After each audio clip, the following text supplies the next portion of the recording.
The Chapter 11 formative quiz that was due on Monday. And so let's take a look at number 1.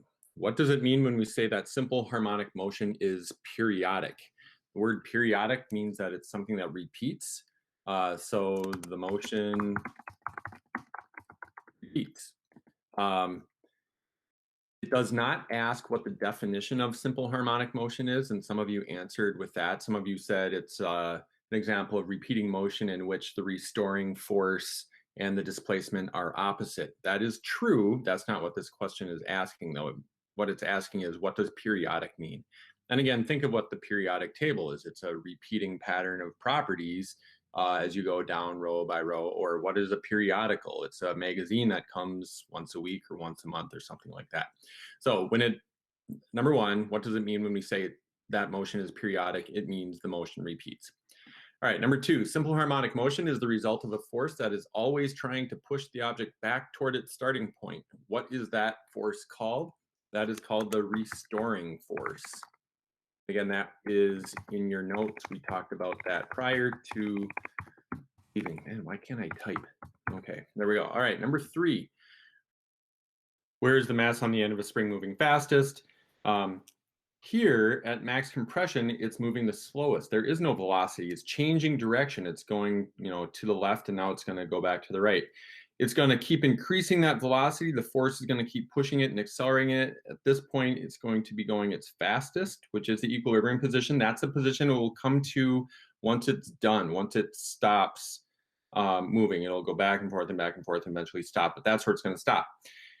As it shoots by equilibrium, it's going to get out to that maximum stretch point. And again, that is where the velocity is going to be 0. So you have maximum force here and here, but your maximum velocity is here. The one place you have no force is at this point. So again, that's sort of counterintuitive, but that's how it works. All right, number 4. Why is there a negative sign in Hooke's law? And again, we can take a look at the pictures of the spring here. At this position, here's equilibrium. This is my displacement right here, x. All right, now that displacement from equilibrium is to the left. But my force on the spring here is trying to resist that motion. So the force is going this way.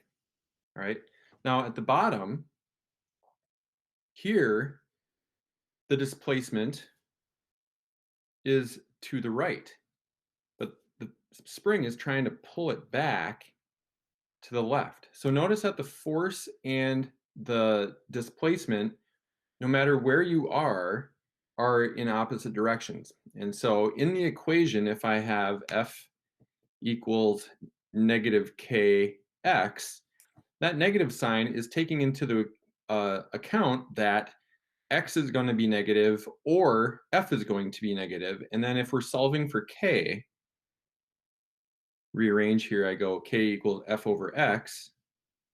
One of those negative f over x, whichever one is going to have a negative value, that negative sign out front will cancel it out, thus giving us a positive k. All right, number 5, a large, thick, strong spring would have a high value or relatively large value for K. Number 6, the energy in a mass spring system is going back and forth between kinetic energy and elastic potential energy. So it's one of these two, while a pendulum is going back and forth between kinetic energy and gravitational potential energy. A pendulum swings back down because gravity is pulling it down.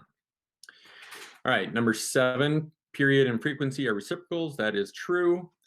Number 8, the period of a pendulum depends on which of the following things, and it depends on only how long it is.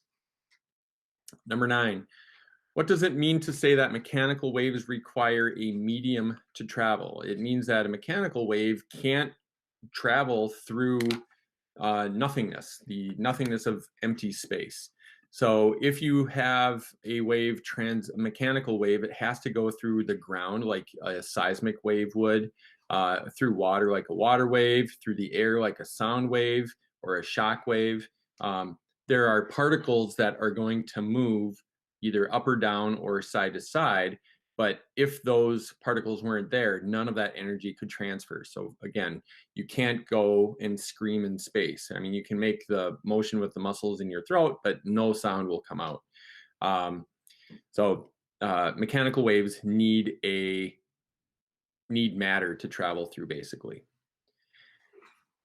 Number 10, in transverse waves, the particles move blank to the direction the wave is moving, and in a longitudinal wave, the particles move blank to the direction of wave travel.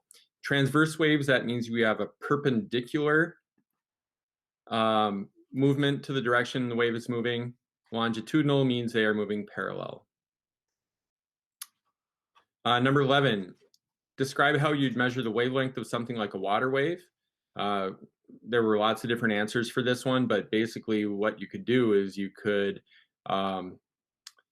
watch the water. Let's say you're standing on the beach and you see a wave come in, and you start a timer, and you wait for another wave to come in. You start a timer so you know how much time it takes, you know the period, so you can take the reciprocal of that and find the frequency. You can see how long it takes a wave to travel a certain distance, so you know the speed. And in that case, you could solve using the wave equation. The other way you could do it is you could measure from crest to crest or from trough to trough of a water wave. How you would physically do that would be sort of difficult. I mean, you could kind of, I don't know, you'd probably have to come up with some way of doing it, but nevertheless, that is how you measure the length of a wave. All right, number 12, please tell me the equation for wave speed and describe to me why all the units work out. So our equation for wave speed is V equals F lambda. All right, now why do the units work out? Well, what units do we need for velocity? We need meters per second. All right, so if it works out, then we get meters per second. Well, the unit of frequency is called a hertz. Well, what is a hertz? A hertz is 1/seconds.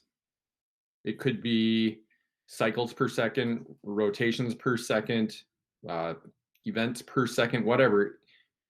This is just the number 1. And so it's per second. And what is a wavelength measured in? It's measured in meters. So if I multiply 1 times meters, I get meters. Seconds come across, ta-da, they're the same. All right. Number 13, if you double the amplitude of a wave, how much does energy increase? It increases by a factor of 4. Number 14, when waves combine, we call it interference. When waves interfere, sometimes they add together and sometimes they become larger. Well, sometimes they cancel each other out. What are these 2 types of interference called? Specifically, for the first question, sometimes they add together and become larger. That is just called constructive interference. The one where it says that they cancel each other out, that would actually be called complete destructive interference. They don't always, if one wave is a little bit smaller than the other wave, they may not completely cancel each other out. You'll just end up with a smaller wave. But if they completely cancel out, then it's complete destructive interference. But if you get a bigger wave, it's constructive. If you get a smaller wave, it's destructive. All right, number 15, when a wave reflects at a free boundary, does it get inverted? The answer is no. Waves are inverted at fixed boundaries. And finally, number 16, when a standing wave is created, what are the locations called that appear to not be moving at all? So there's no motion at the nodes. Nodes means no motion. The places where it's moving the most would be the antinodes. So again, what you're looking at here is something like this.